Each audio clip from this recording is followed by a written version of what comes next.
Dear viewers, good afternoon to all of you. Today I would like to deal with an important area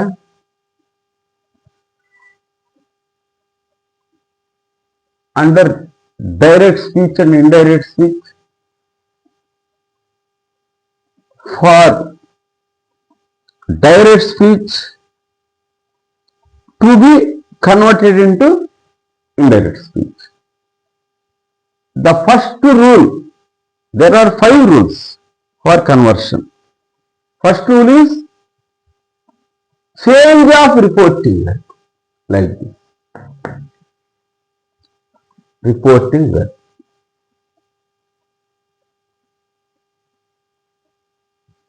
In the previous video, I happened to deal with assertive sentence. Depending upon the types of sentences, kinds of sentences, reporting verb. This reporting verb changes in indirect speech అంటాడు. ఇప్పుడు నేను ఈ reporting verb direct speech నుంచి indirect speech లోకి మారేటప్పుడు ఏమవుద్దో చెప్తున్నాను. ఇది interrogative sentence లేక questions అన్నమాట. ఈ వీడియోలో నేను టేకప్ చేసింది. ఇక్కడ రిపోర్టింగ్ వెర్బ్. ఈ ఇంటరాగేటివ్ సెంటెన్సెస్ 2 రకాలని మీకు తెలుసు. ఎస్ ఆర్ నో క్వశ్చన్స్ లేక సింపుల్ క్వశ్చన్స్ అంటే అవి హెల్పింగ్ వెర్బ్ తో స్టార్ట్ అవుతున్నాయి, క్వశ్చన్ మార్క్ తో ఎండ్ అవుతాయి. ఇంకొక టైప్ క్వశ్చన్స్ ఏంటంటే specific or main or WH word questions. Start with WH word, end with question mark. ఈ 2 ఉన్నాయన్నమాట ఇక్కడ. వీటిని ముందు theory is important for our practice. ఆ సింపుల్ క్వశ్చన్ మాట్లాడుతుంది. దాని ఆ కొటేషన్స్ లో అంటే ఇటువంటి కొటేషన్ లో క్వశ్చన్ మార్క్ ఉంటే చూడండి, can you encash my cheque అన్నాడు. అంటే ఈ కొటేషన్ లో క్వశ్చన్ మార్క్ ఉంది, అంటే ఇది ప్రశ్న అన్నమాట. The customer said to the cashier, can you encash my cheque అంటున్నాడు. Direct speech. ఇది హెల్పింగ్ వెర్బ్ తో స్టార్ట్ అయినటువంటి క్వశ్చన్. దీన్నే ఎస్ ఆర్ నో క్వశ్చన్ అంటారు. అది helping verb plus subject plus main verb. కొన్ని సందర్భాల్లో హెల్పింగ్ వెర్బ్ కూడా ఉండొచ్చు. ఇక్కడ main verb plus object plus tail, ఇలా తర్వాత క్వశ్చన్ మార్క్. హెల్పింగ్ వెర్బ్లు WH వర్డ్ కాదండి, హెల్పింగ్ వెర్బ్ కనుక వస్తే ఎట్లా? కెన్ అనేది ఏంది helping verb. Question direct speech లో అంటే కొటేషన్స్ లో హెల్పింగ్ వెర్బ్ తో స్టార్ట్ అయిన క్వశ్చన్ వచ్చేసింది. అప్పుడు ఎలా అనేది చెప్తాను నేను. First I have taken up simple question. అది కొటేషన్స్ లో ఎటువంటి వాక్యమైనా రిపోర్టింగ్ పార్ట్ లో ఈ వెర్బులు కనపడుతుంటాయి మనకి. రిపోర్టింగ్ పార్ట్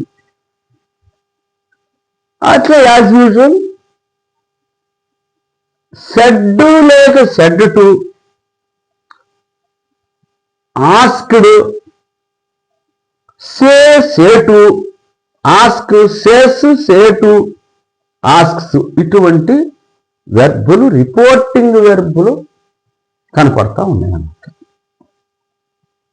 చూడండి, ఈ పరీక్షల్లో కనపడితే ఎలా? The customer said to the cashier, reporting part ఇది. Can you encash my cheque, will you encash my cheque, could you encash my cheque. అలా హెల్పింగ్ వర్బ్తో ప్రశ్న వేస్తారనమాట డైరెక్ట్ స్పీచ్. ఈ రిపోర్టింగ్ పార్ట్లో సెడ్ టు ఉందా లేదా ఇచ్చాడు, వాళ్ళు ఇచ్చినట్టు ఇచ్చు. టెన్స్ ఏదైనా ఉండొచ్చు అక్కడ అవసరాన్ని బట్టి. The customer said to the cashier అన్నాడు. పరీక్షల్లో ఇటువంటిది అడిగితే ఎలా? క్వశ్చన్ మార్క్ అది, ఇది కొటేషన్ పోయి అడగాల అసలు ఏంది మీరని. నేను అసెప్టివ్ కాదండి, నేను క్వశ్చన్ అంటది. అది ఏ క్వశ్చను? హెల్పింగ్ వర్బ్ అనమాట. హెల్పింగ్ వర్బ్తో స్టార్ట్ అయ్యి సింపుల్ క్వశ్చన్. అప్పుడు ఎలా? The customer asked the cashier. చూసారా? The customer asked the cashier. ఇట్లా సెడ్ అని కనుక వస్తే ఆస్క్డ్ అని వస్తుంది. Asked the cashier. Said to కదా, ఇదే సెడ్ టు కదా, ఆస్క్డ్ అని వచ్చేసి టూ వచ్చింది, ఆస్క్డ్ వచ్చేసి. Customer asked the cashier. Said అని అనకూడదు ఇక్కడ. The cashier asked. క్వశ్చన్ కదా ఇదే. అది ఎస్ఆర్ నో క్వశ్చన్ కానీ డబుల్ హెచ్ క్వశ్చన్ కానీ ఇది అలవాటు పడాలి మనం. ఆస్క్డ్, క్వశ్చన్డ్ అట్లా అనమాట. వాంటెడ్ టు నో ఇట్లాంటివి కూడా వాడచ్చు అన్నమాట. ఇక్కడ సెడ్ టు పాస్ట్ టెన్స్ కాబట్టి ఆస్క్డ్ తీసుకోండి. ఒకవేళ సేస్ టు అని ఉందనుకో ఆస్క్స్ అని వస్తుంది. ఆస్క్స్ అవి మనం మనసులో పెట్టుకోవాలి.